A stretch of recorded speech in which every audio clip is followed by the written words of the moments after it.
And I think what the president needs to do is to lay out his vision for the next 4 years. We don't need to look backwards, we need to look forwards. And I think if you start to do that, you can change the tenor of the debate in the country, and that's what the president needs to do.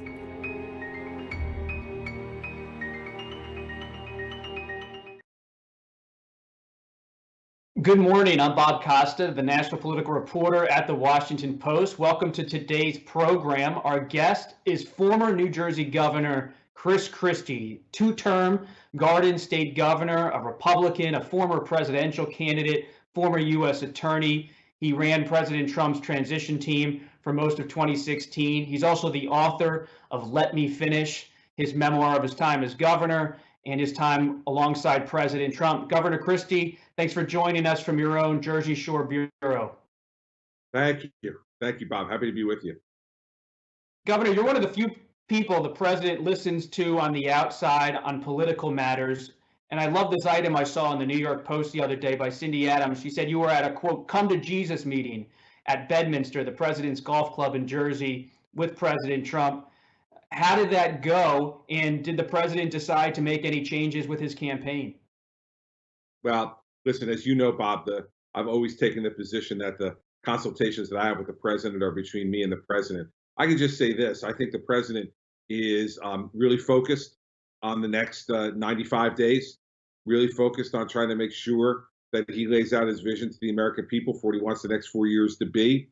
And it's always good for me to have some time to visit with him in Bedminster and discuss things as I see them from where I sit, and to continue to try to help him articulate the issues that he wants to articulate over the course of the rest of this campaign. And that's all I was attempting to do when we met last week. What's he doing right? What's he doing wrong?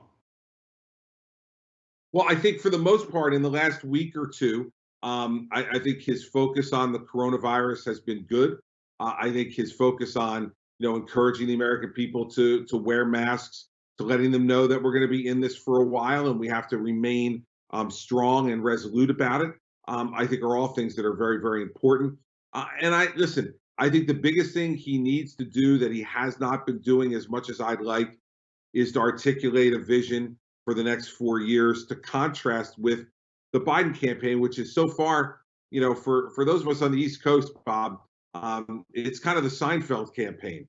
It's a campaign about nothing.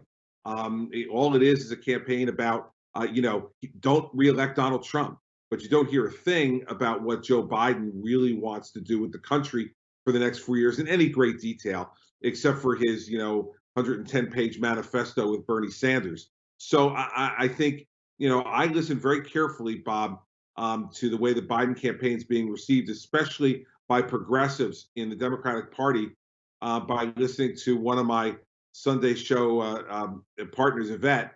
And she, this past Sunday, did not sound very happy or trusting about the Biden campaign and what a Biden presidency would look like. And I think those are things that the president has to make sure that he contrasts by being very bold and very direct about what he'll do for the next 4 years to encourage people to come out and vote. Let's pause on that, Governor.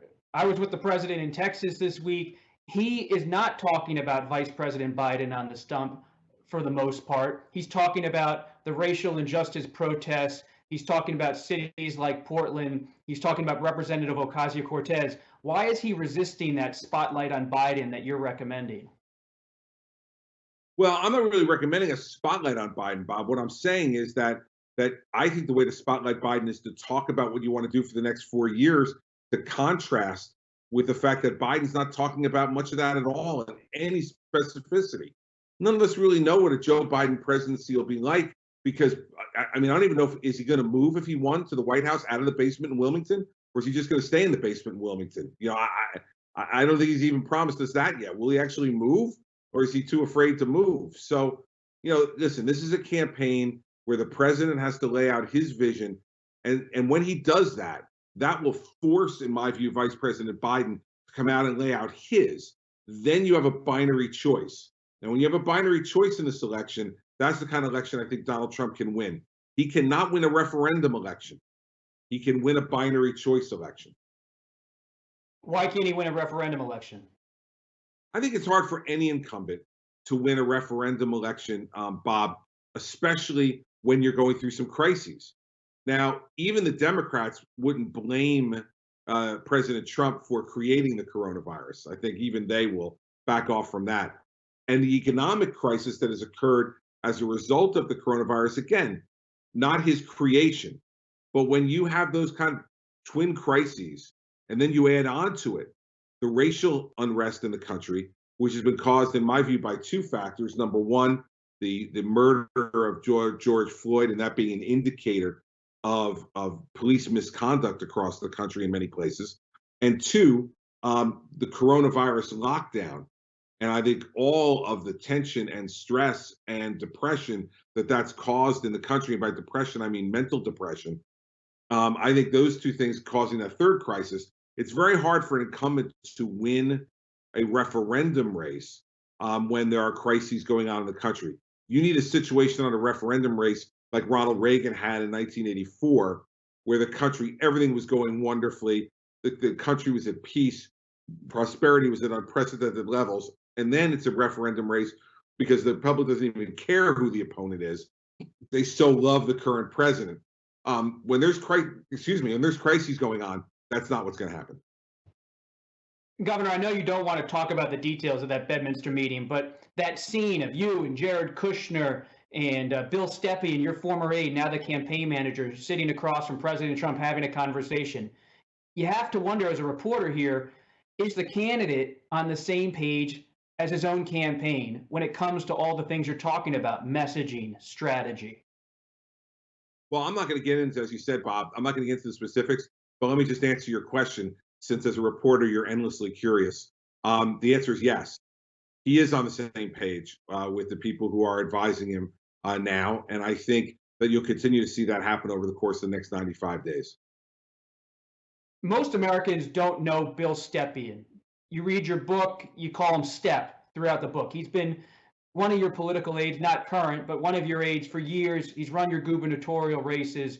What is his plan, from your view, of how to jumpstart the Trump campaign?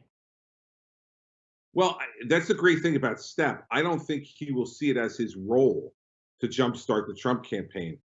I think Step's biggest asset is his work ethic. I've never seen anybody in politics who works as hard as Bill Stepien. And one of the things I said in the aftermath of his appointment was that there will not be a detail that will fall through the cracks with Bill Stepien in charge. He will work 18 hours a day. He will inspire the people around him to work almost as hard. And he will make sure that every detail is attended to. And one of his big strengths is voter identification and voter turnout. And he was the field director for the Trump campaign in 2016. And I think you saw the results of that in some of those key swing states where the turnout for Donald Trump was much higher than any poll predicted, any pundit anticipated. And I believe it's because, in large measure, because of the work of Bill Stepien. So I think what the president has done is bought himself a point and a half or two in all these key states by having Bill Stepien in charge, by having a real pro in charge of the campaign. And I think the rest of it, though, is going to be up to the candidate, as it always is. And so Bill Stepien will not win or lose this race for the president. The president will, but Bill Stepien will give him a much better chance to win because of his hard work, his attention to detail, and the experience he's had in managing Republican races in a blue state like New Jersey. He knows how to go into these swing states and identify the persuadable voters and then expose them to what the president's plans are for the next 4 years. So there's a person from 2016 in Bill Stepien, an organization man now running the campaign. Jared Kushner's there. You're there as an outside advisor. Any chance the president brings back Steve Bannon? I hope not. I don't think Steve would be the least bit productive. I think the role he played in 2016, from having been there the entire time, was overplayed and overblown. I think the people who deserve real credit from 2016 include folks like Kellyanne Conway and Reince Priebus, Jason Miller, Stephen Miller. Those are the people who I think really, along with Jared Kushner, ran that campaign. And I think Steve's got more credit, taken more credit, I should say, than he deserves. And boy, I think that would be a very, very bad day for the Trump campaign to have Steve Bannon back in any official or unofficial way. But you think back 4 years ago, Governor, when the then candidate Trump was on the ropes in the summer of 16, that's when he turned to Bannon and Kellyanne Conway. He's on the ropes now, according to almost every poll.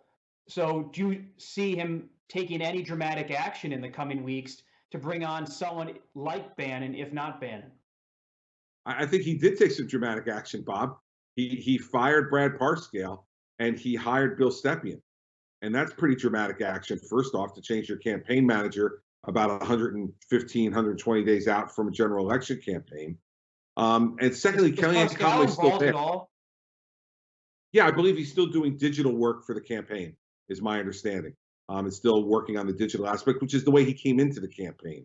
Bob, he was originally just restricted to doing digital work, digital advertising, and such, which is, his background and his experience, and he's quite good at it. So I'm sure he'll continue to do that for the campaign, but now it builds direction. I think, though, he still has Kellyanne Conway there. He has Kellyanne Conway next to him in the White House every day. And I can guarantee you that she's providing him with great advice and providing Bill Stepien with good advice when Bill seeks it. So Kellyanne's still there. She's never left. Really, beside Jared and Stephen Miller, she's the only other original White House person of significance left, other than the president and the vice president. So, I think Kellyanne has shown her staying power and her value to the president, and she'll continue to show that both privately in her consultations with the campaign and the president, and publicly, because I think you'll see her as even more of a public presence on TV as the campaign gets to the point where the public is really paying attention. Speaking of Vice President Pence, has the president or anyone close to him ever discussed with you in recent weeks the idea of leaving him off the Republican ticket? No. And this is, Bob, this goes along with, in campaign lure, replacing the vice president or the vice presidential candidate goes along with a brokered convention. Every 4 years we talk about it, and the media talks about it with bated breath and anticipation, and it hasn't happened since 1960. And it's not happening now in terms of a brokered convention. And replacing the vice presidential candidate is not going to happen. President has great respect for Vice Pence. He's not going to do that. And by the way, no one votes for the number 2 on the ticket anyway, Bob. You're talking about, with a guy like Donald Trump, the ultimate alpha on the top of the ticket, who's saying, oh, no, but if he changed it from Mike Pence to someone else, then I'd vote for him, thinking that person was going to have enormous influence on the administration. I don't think so. Donald Trump's in charge. Everybody knows that. And that's why the vice presidential candidate, I think, is not a place where you want to go change it for political reasons. And substantively, the vice president has done a very good job. And from what the president tells me, the president's asked. So there's no discussion among Kushner or other top officials about the idea? None that I'm aware of, no. And believe me, I've spoken to the president about it as late as last weekend. He has great respect for the vice president, and they're printing Trump Pence signs.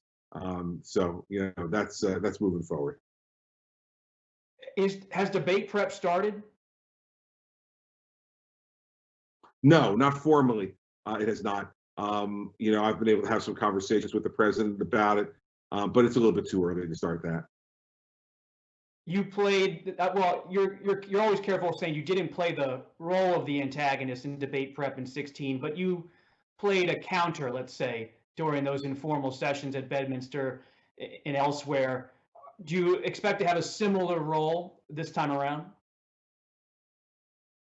If the president asks me to do that, I'm happy to help him in any way I can get ready for the debate. So that's going to be up to the president. But as you said before, I continue to be someone who offers my advice and my counsel to the president. And so I'm certainly ready to be there in whatever role that he may want me to play. In your book, Governor, you talk about the most effective debate prep sessions in 16 were when you and Reince Priebus were the only two talking in the room, so the president could focus on just two people rather than a whole room of advisors. Is that still your advice to him this time? Absolutely. Listen, it's tough enough for a candidate to get ready for a presidential debate. It's even harder for a president to get ready for a presidential debate because, by the way, he's also running the federal government. And you look back, going all the way back to Jerry Ford, 1976, the modern era of presidential debates from 76 now to 2020. Whenever an incumbent president has been involved, he has never won the first debate, not once. And so part of that is because of how difficult it is to prep a president for a debate, get a president to take his mind off of the governing and onto the politics, and get a president to believe that somebody who isn't president could actually beat him in a debate. So those are all challenges that Donald Trump will face because Barack Obama faced it and lost to Mitt Romney. George W. Bush faced it, lost to John Kerry. Bill Clinton faced it, lost to Bob Dole in that first debate. You go back as far as to Jimmy Carter with Ronald Reagan and Gerald Ford with Jimmy Carter. So it's been a pattern, and a pattern that I'm sure the president hopes he's going to be able to break on September 29th.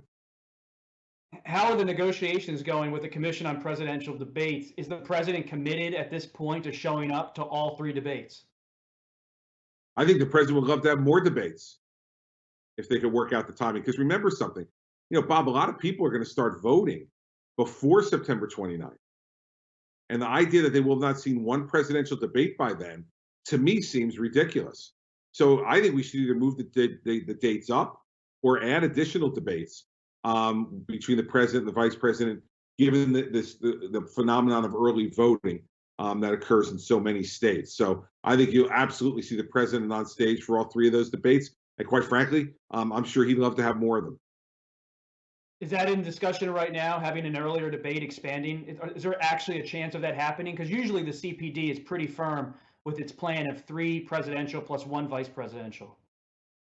Listen, that's up to Bill Stepien and the folks at the campaign to run those negotiations. I'm a bystander in that regard in terms of negotiations. Those are just my views, given what I know about the president, and I think the president would want to have more debates rather than less, and sooner rather than later, because of the early voting phenomenon. And I think no one should be able to cast a vote in this country, before hearing a presidential debate if you're going to have them. The pandemic hovers over this entire campaign. Everybody knows that. Would you advise the president to do more, particularly with the Defense Production Act at this point? Well, I had advised that all the way back in the beginning in March to invoke the Defense Production Act earlier than he did on ventilators and on PPE, and also on reagents for testing. I don't know whether we need it right now. The only area where I think we might need it right now is reagents for testing, and whether or not there's enough time to invoke that and to make it meaningful is an open question. I'll leave that to the president and his team to decide. But I think we could have been more aggressive in that regard, and I advised the president of that at the time. And I think that's one of the things that has displeased the public about the handling of the pandemic. He was very aggressive in terms of banning travel from China, banning travel from Europe. So in certain aspects of this, he was very, very aggressive. And I wish he would have been more aggressive in others. But we are where we are now. We have to just continue. I think now the key is to make sure that people understand the risks that are involved and to make sure that they're being smart. We don't need to close the whole country down again. And that would be, to me, a gross overreaction. We need to reopen our country, get the economy going, get people back to work. Unfortunately, Bob, you saw in New Jersey in the last 2 months, opioid deaths go up 20% over last year. You're seeing domestic violence complaints go up. You're seeing suicides go up. Those are all connected to this shutdown, and the shutdown being so complete that it's ruining people's lives. It's ruining their ability to make a living, to support their families, to pay their bills. So I don't think we need to go back to something like that. We need to reopen, but people need to wear masks. They need to be smart. They need to be washing their hands. They need to be taking the proper precautions to be able to keep themselves safe. And most importantly, we need to shelter vulnerable populations. So if you have a comorbidity, if you're elderly, then you have to be much more careful than, let's say, someone in their mid-20s. Should the president be wearing a face covering more frequently, and should he mandate masks nationwide? Well, the president has decided not to do national mandates and to let the governors make their own choices. That is a philosophical judgment he has made. But you hear him now saying that everyone should be wearing a mask. And I think you're going to see the president, when he's out and exposed to people in a larger way during the campaign, I think you'll see the president wearing a mask much more frequently than you've seen him wear it in the past. I don't think he needs to wear it in the White House, Bob. We didn't see that this week. We didn't see that in Texas this week. I was on the trip. I said more frequently, not every time, Bob. And the fact is that I think you're not going to see it in the White House, which I do think would be a little bit ridiculous. The president, as I understand it, is tested very frequently. But in the end, setting a good example by wearing a mask would be the right thing to do. And I think the president will do that. Why is it ridiculous, though? There have been cases inside the White House. He's being tested himself.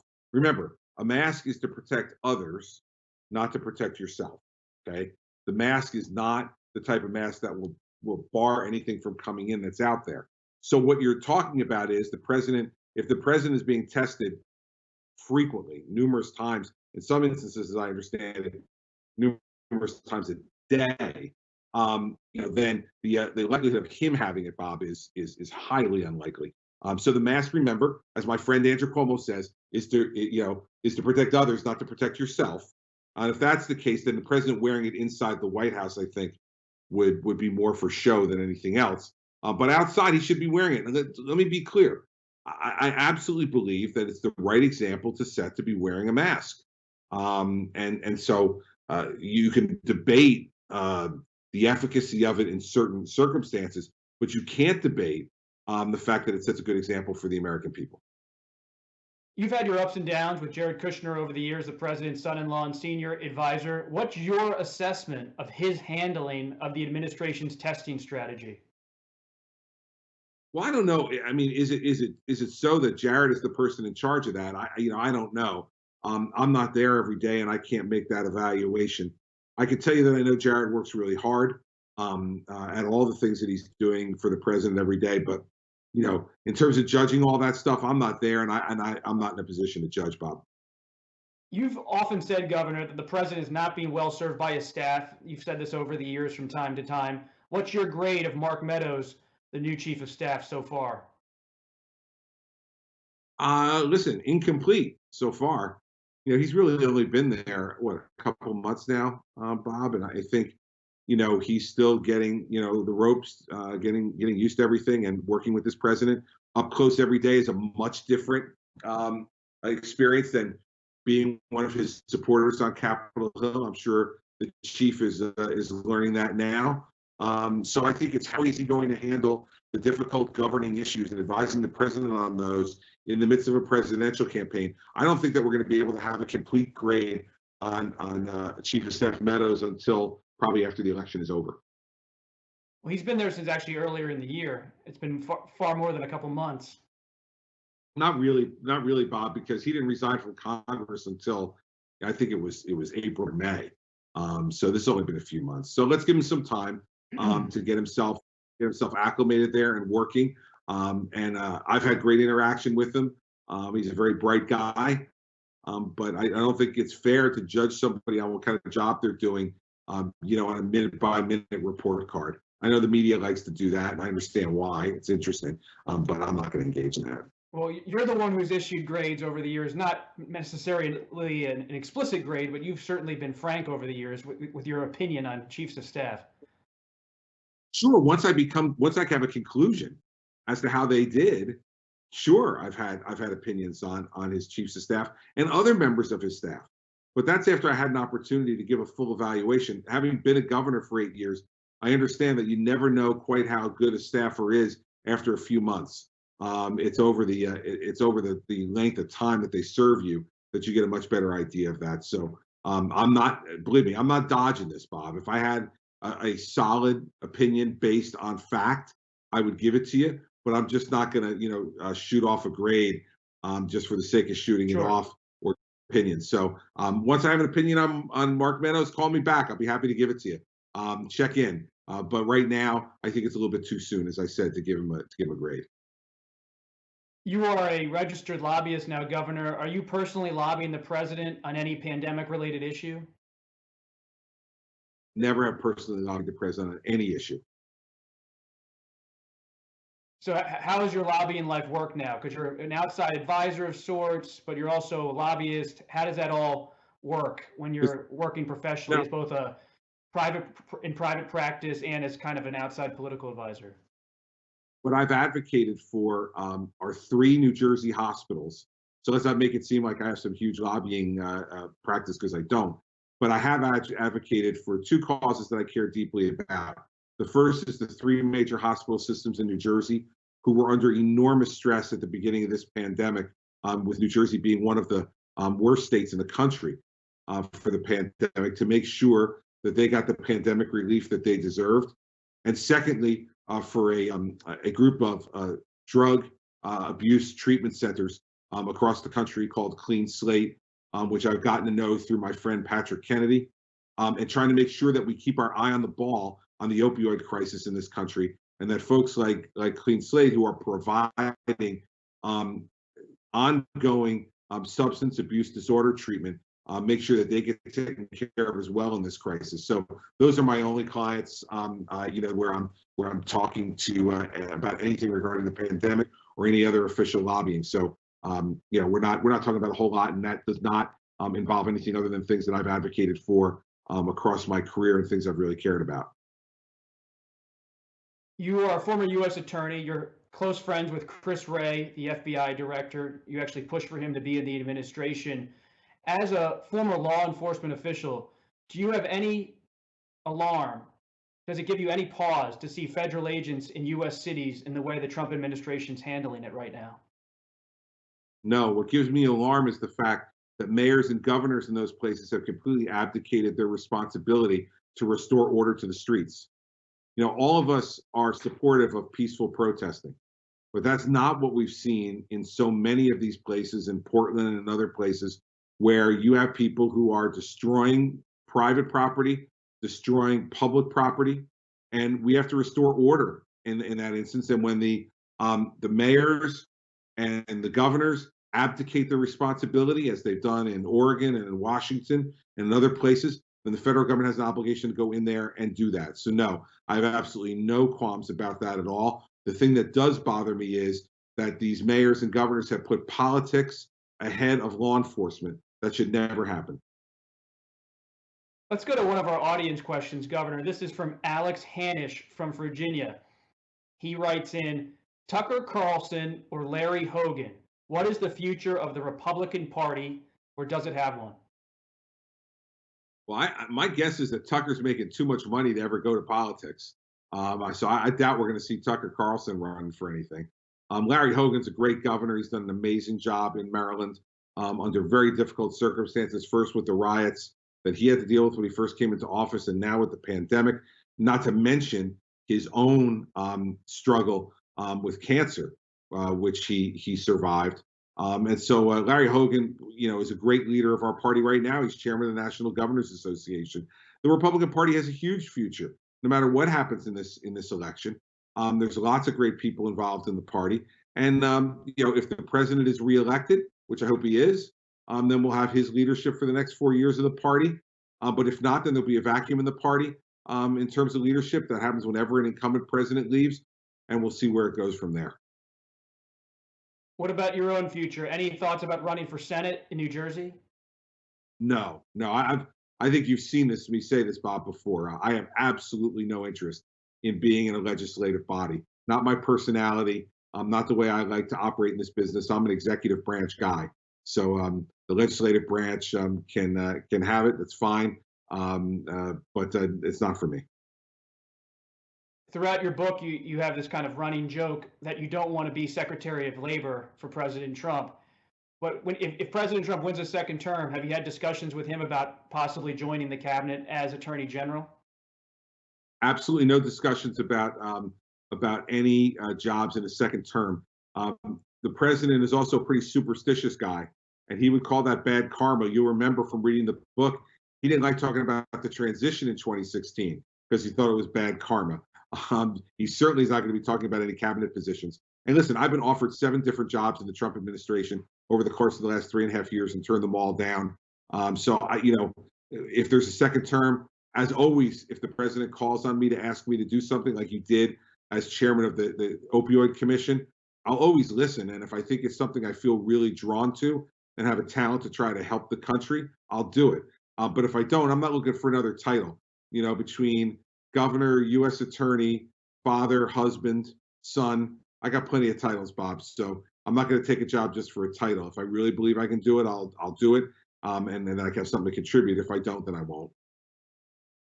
You had some warm words there for your friend Larry Hogan, Maryland's governor. Are you going to back him in 2024 if he runs, or are you still thinking about your own comeback bid in 2024? Well, I certainly wouldn't foreclose any possibility, right? So, might I consider running? Sure, absolutely. I'm 57 years old. I still am very involved in political life and public life in this country, and have a lot of opinions about where the country should be headed and how it should be managed.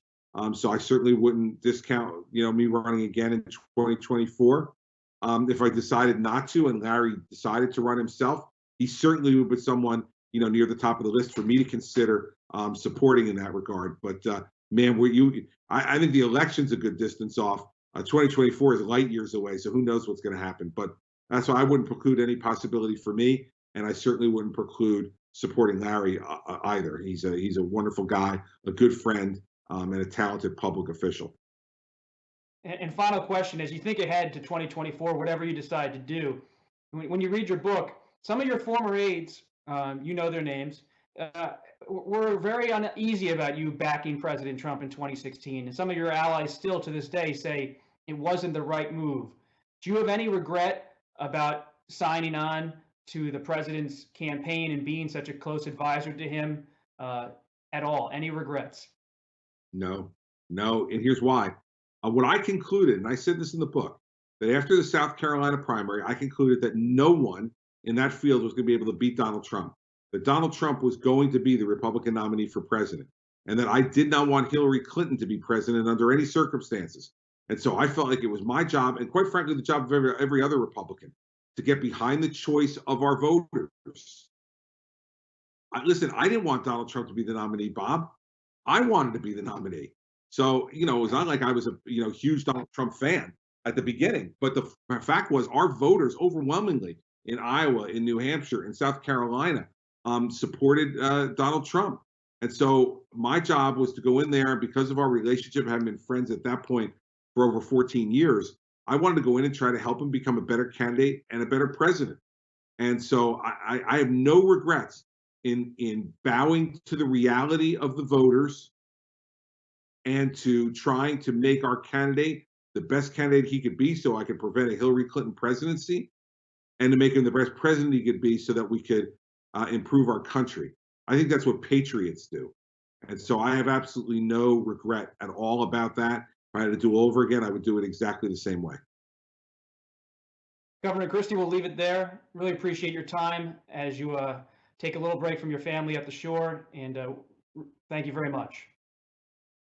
Bob, it's always great to talk to you. Love the Washington Post throw pillow back there. Great product placement, buddy. I'll have to work on getting an ABC pillow for those round tables with Rom.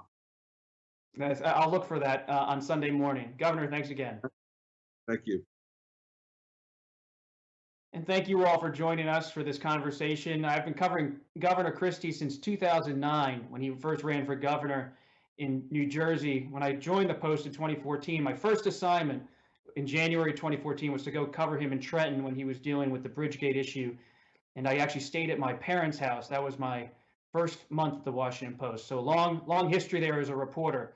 On Monday, my colleague David Ignatius will interview the CEO of Delta Airlines, Ed Bastian, at 11:30 Eastern. And next Wednesday, I'll have a discussion with Texas Senator Ted Cruz at 4:15 Eastern. That's next Wednesday.